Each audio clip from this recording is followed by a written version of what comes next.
Aujourd'hui, je vous montre comment diagnostiquer une tendinopathie du tibial antérieur. Alors chez qui ça peut arriver? Chez les gens qui font du trail, c'est assez fréquent puisqu'il y a beaucoup de phases excentriques quand on court en trail et parfois les gens font un excès de flexion dorsale à la montée.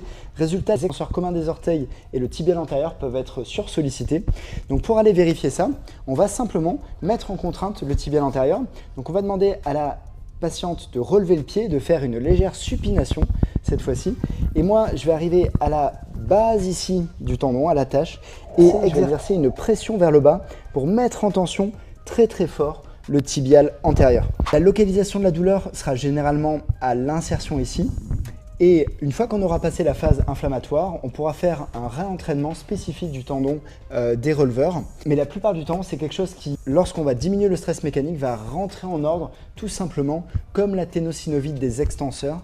Il n'y a pas forcément besoin d'aller faire des infiltrations. Il faut surtout faire attention à veiller à ce qu'il n'y ait pas de compression-friction, que ce soit avec la languette ou le lassage.